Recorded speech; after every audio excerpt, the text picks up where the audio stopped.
sometimes it's really difficult to allow yourself to take the time to acknowledge just how far you've come. Because we get acclimated to a new sense of self so quickly that it's hard to recognize, and we don't necessarily want to remember what we were like just a couple months ago or 6 months ago. This is week 4 of the Artist's Way journey. Week 4 was about recovering a sense of identity. I almost didn't get to filming this week. In my last video, I was discussing how I was having a hard time finishing a commission and really questioning the validity of my artistry, questioning about getting paid. And I'm going to put this down for a second while I just go over that. I think something really shifted between weeks 4 and 5. I'm recording this at the end of week 5 now because I'm inherently 1 week behind on every video, but that's okay. I think it's good for me to take some time to reflect and think about what happened with some time that had passed. I think first and foremost, when I started recording, I had a very different sense of what I thought I should show up to the camera as. Between weeks 3 and 4, the Artist's Way book describes getting clear on your desires in particular and starting with small desires. One of the tasks is to clear out your closet. I have a full bag in my closet now from an already really minimal closet compared to previous years. But what I found was that I just started dressing every day how I would if I was living my, envisioned life. If I was in the place that I dreamed to be later this year, and if I was embodying my highest self in my full artistry, my career goals, just feeling the best I want to feel, how would I dress? I started dressing like that now, and it didn't require me to actually go out and buy anything. I went and got one shirt at a thrift store for $7, this shirt, which I can't take off now. But I mean, for the most part, I already had everything in the closet that I wanted to wear. It's just that because I was in a situation where I felt it's winter, I have nowhere to go, I have very few people to see, and most days I'm painting, so I don't want to get paint on nice clothes. But in reality, I'm not spending that whole day painting. Nothing's stopping me from wearing my cute Mary Janes while I do my little errands around the house, while I cook and I do laundry and I do my admin. It's made such a difference in getting up because there was 2 months, genuinely all of January and February, where you can see in my videos, I thought I would wear the exact same poorly fitted jeans and tank top that didn't quite fit right forever. I thought that would just be my uniform. It made me feel decent. That's why I wore it so much, but it didn't make me feel confident. And so I know that this is a big tangent, kind of separate from the art itself, but I think it made such a huge difference in me realizing that I can show up and be myself now. I was doing this in other ways. For example, like the idea of embodying a feeling of getting what you desire in the present moment. So celebration feeling already happening before you go and manifest whatever it is. I think it's hard for me not to talk about this spiritual aspect when the book actually goes so much into it. In other words, is become a really huge part of my life. I'm someone that's always really been attached to showing my heart on my sleeve through what I wear and how I appear to the world. And yet through my YouTube videos, I sort of just turned on the camera and said, I don't care, which was helpful in the initial stages where I was unsure if I was ever going to post and perfectionism got the best of me. So I just wanted to show up genuinely however I was. But at the same time, there's a middle ground in that. I don't have to be completely a mess when I show up on camera, but I don't also have to be perfect. Today I'm not trying to be perfect, but I am showing up in a different way, which I think is fun for me. Updates on the commission. I finished the commission. It wasn't great, but I did it, and that's the important part. I wanted to do a portrait this year, and I did a portrait. It's done. Hallelujah. I got paid. Woo! The first time I got paid for my art in many years. The first time I got paid for an oil painting as well. So, right. As I said in the last video, I won't be doing it again. I think it was a perfect time for me to take the space and learn that I didn't want to do that. Now I'm free. I'm free to do what I want, thank God.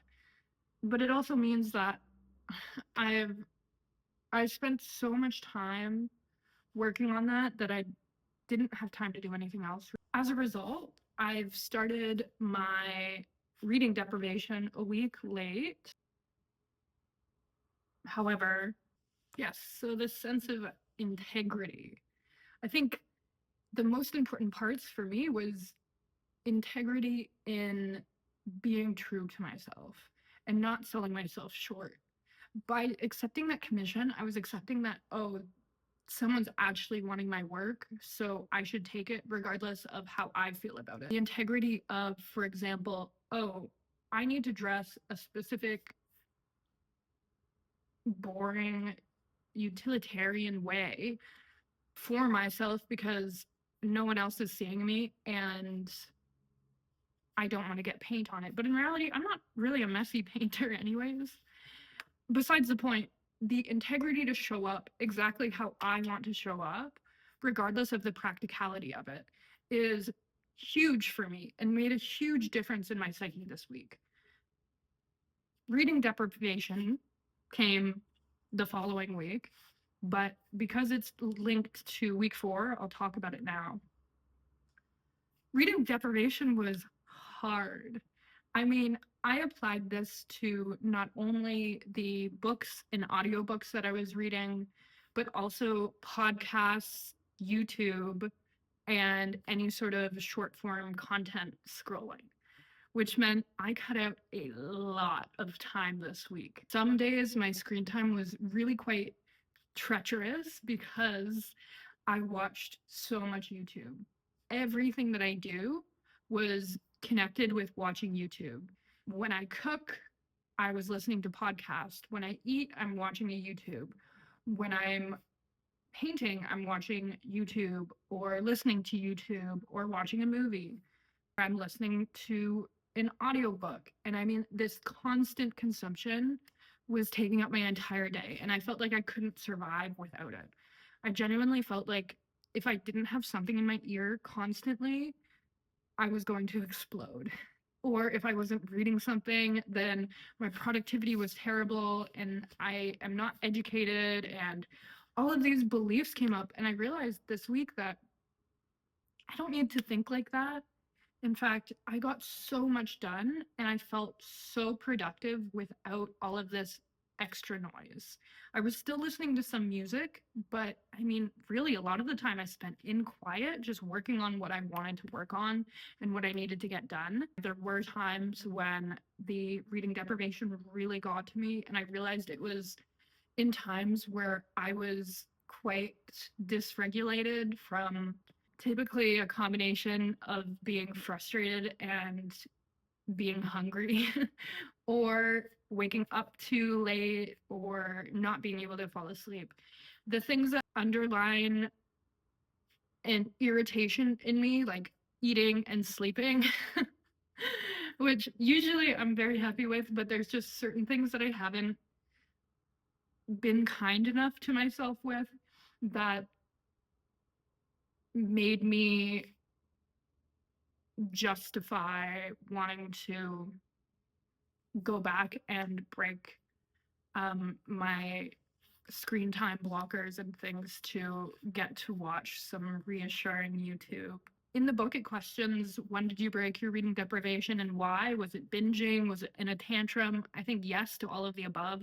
There was one day in particular that a combination of events and just feeling really overwhelmed with assumptions in my head about the judgments that the commission recipient was going to take led me to just break down and binge a whole ton of YouTube, by the rest of the week being really strong. And I felt really rewarded and mentally clear from doing the process. This binge of consuming so much content and just falling to old ways was, yeah, a difficult night for me. But then I got up and I was okay the next day. And that's the thing. Like, some days it's not going to be the best, but we keep going. We keep going.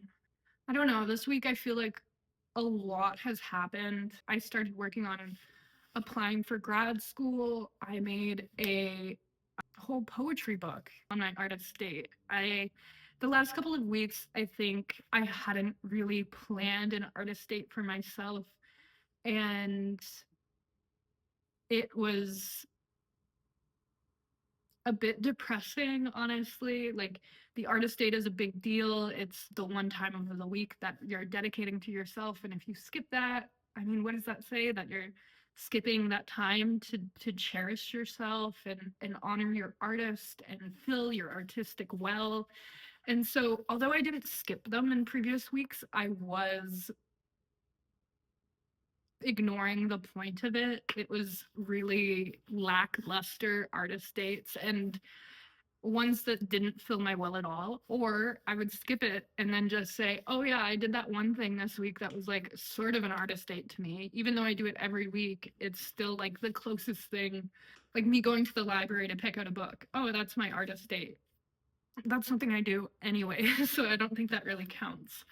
But this week I went and I went to a cafe. I put on my best outfit and sat down, got myself a coffee, did my morning pages, and then took all of the poetry that I had and made it into a book for myself. Like, I made chapters, I made themes, I designed the cover and the back and all of the index, and I edited all of my poems, and it just made me so happy. I don't know anything about poetry. I don't know if anyone would actually accept to publish, or if I'll just self-publish in a really minor way. Like, I'm not looking to make any money off of it, but I've put so much pressure and so much identity into these paintings, into this whole YouTube, TikTok, Instagram, eventually gallery, and the motivation behind it, that it became something larger than me in so many ways. Versus, I mean, despite that being a personal project anyways, it became like really a job to me, and a job that I really enjoy, but a job nonetheless. Versus yesterday, when I took this artist date and I took all day to finish this book and start writing a foreword about it, I realized that that gave me so much joy because it was uninterrupted time where I was working on a project that was just for me. I don't plan on really showing this to anyone. I don't plan on even talking about it or saying, like, oh, I did this book. I don't know. Knowing me, I probably will because I get excited. But it was nice to just cherish something entirely for myself and come back to the roots of this project and why I started it. And it's interesting to see how quickly I take an idea and evolve it and grow it and grow it and make it into this huge thing, and how fast that happens. It's been genuinely 2.5 months since I started really taking painting seriously, and only 1 month since I started taking YouTube seriously. And it's already become such a big thing. And when I don't post enough on TikTok, or when I'm not painting enough, it's such a weight on me. And it started as something just for myself. And now it's become this huge thing. And I mean, it's a huge thing to me. And that's what matters, right? But yesterday was a really good reminder with my poetry that artistry can be just for me as well. And it's also a reminder that even when I'm not actively like trying to embody the identity of an artist, so to speak, I still am one. And I always have been, and I always will be. It was definitely a mindset shift to feel out those negative emotions, feel that like agony of stagnancy, and then work through that and come back to a place where I feel like I have a lot of movement going forward. I have things that I'm pursuing. I have structure and routine and a little bit of spontaneity included in that routine as well. Small hurts we prefer to ignore, the large successes we've failed to acknowledge. That was a big one for me. I think in week 4, another huge component was really taking a step back from all of the small habits throughout my week that I was having a hard time keeping up with and realizing how far I'd come. Actually acknowledging my emotions that I didn't want to address because I wanted to keep this lens of positivity going. And in doing so, I was able to acknowledge as well just how well I was doing, just how much I have moved mountains and climbed up the hill of my life. And I can feel big changes coming for me. I can genuinely feel like March is this opening of my life again. March is always that instance where everything flips and suddenly I'm in a new location. I'm planning new things. I'm doing what I've been working on for so long. And it's really exciting to get past that hump of February and feel just this moment of relief and knowing that I can really start ramping up because my hard work is about to pay off. Sometimes it's really difficult to allow yourself to take the time to acknowledge just how far you've come because we get acclimated to a new sense of self so quickly that it's hard to recognize, and we don't necessarily want to remember what we were like just a couple months ago or 6 months ago and how much pain I was in, at the very least, like my dysregulation, my coping mechanisms, my inability to feel confident and secure in myself, and my lack of expression in art and otherwise was so all consuming that I can't resonate with that person anymore. And I'm really happy about that, but it's hard to even imagine what that person was like because even on my worst days, I'm still 10 times better than what I was 6 months ago. And that's crazy to think that 6 months can bring me this far in isolation, in this little space that I've created. In fact, it feels like the studio space that I have around me has always been here, but I only made it within the past couple of months.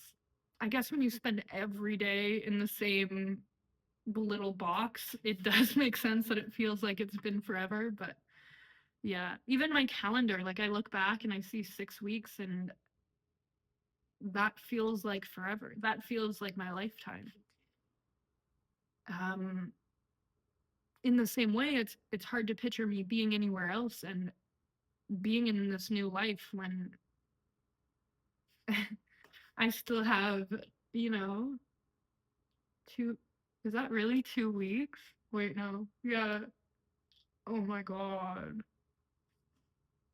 So I'm looking at the calendar now, and in 2 weeks I'll have moved. Who? I guess, okay. I have questions for Tegan in the future. How's it going? What happened?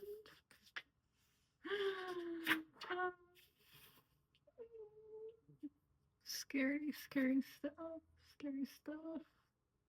Huh. feel the fear and do it anyways. Ugh. Okay, in the sense of integrity, Miss Julia Cameron, I always get her name mixed up with another one of my favorite self-help authors, but Miss Julia Cameron asked us to time travel to talk to our younger self and as an 80-year-old self. The younger self I found to be quite easy, but looking ahead to 80 years old, I really procrastinated writing this until the end of the week because I had no idea what I was going to say. It's easy for me to picture a life 5, 10 years from now. I was talking with a friend this week about how we've always had clear goals up until 25, and then that's it. That's genuinely it. I don't know. I don't know. And so these past 6 months have been, and I mean, year and a half, have been figuring out what the next 10 years will look like. But to think all the way to 80 is big. And I think it's necessary that I look past a 10-year plan because it's easy to justify, oh, in 10 years, I'll do one thing. And the next 10 years, I can completely pivot as someone who loves to pivot at least every 6 months. I realized in identifying 5 different lives again from week 2, I was way more specific with my visions of these lives. Some of my lives changed. My priorities changed in the list, but there were really clear themes that came out that I've been working through these past few months on oceanography and climate activism and having an online presence and public speaking and being community oriented and using my art as activism through all of my lives that I wanted. These were main focuses. So it's clear that I'm aligning myself more and more and integrating with what I want to do. I think also I put a lot of pressure on myself last month to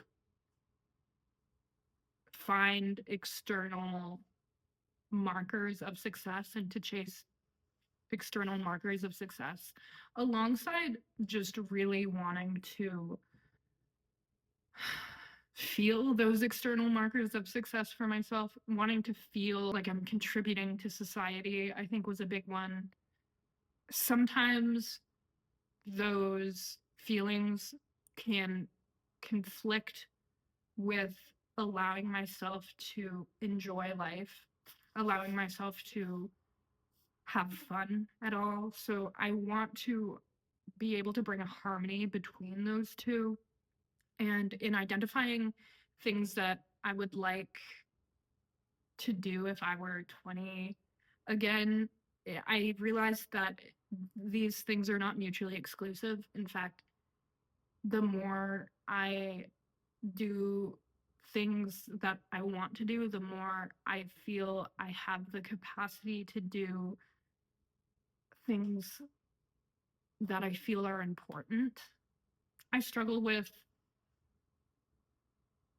feeling that my work is too selfish, feeling that I'm isolated and I'm not contributing to anything. And I think it's just a matter of time and a matter of taking baby steps towards what I need to do. Another integration that I made this week was to start really identifying steps in once I wrote down and found some truth that I felt that needed to come up, that I needed to act on. For example, like, oh, I found a grad program. Now, next step is, okay, what do I need to do to apply? Let's immediately get acting on this. And I wrote that down in my morning pages. I wasn't using morning pages as any sort of to-do list in the past because I just had a lot of emotions to get out. I had a lot of feelings to work through. But now I come to the page and sometimes I have feelings, but there is an integration of just problem solving and feeling more aligned with quickly identifying a problem and then addressing it. As a daydreaming Pisces, I love to think about things and then kind of just hope and pray that they work out and say, oh, yes, I will do this in the future and justify why I shouldn't be doing it now because I have other commitments and da da da. But I really have felt so much better when I immediately write out, okay, I want to do this. This seems like a really big task. What can I identify? And out of all of those things that I could do to work towards that goal, what are things that are actually tangible to do now? That's huge for me. I know it was one thing to do this in school and apply it to courses. Generally, in the bigger picture of my life, these things took a lot of time. My government account for taxes and stuff had been blocked for 5 years, 5 whole years. And in week 4, I fixed it. And yes, it did take all of those years with little components to get fixed, but with one call, I was free. And it just felt like such a big movement to be able to realize that I've really grown in the process of getting things done right away. Just picking up the phone, not feeling this resistance anymore. I honestly don't know how I've come to do this because it used to take me 6 months of something sitting on my to-do list in order to go and address it. Now I'm just like, okay, yeah, I'll do that Monday. It's Sunday. I'll do it tomorrow. Or yeah, I can do it right now. For example, I needed a transcript and I realized, oh, that might take a while to ship if it needs to be mailed, so I should probably do that. And just in writing out what I needed to do in the morning, transcript was already ordered.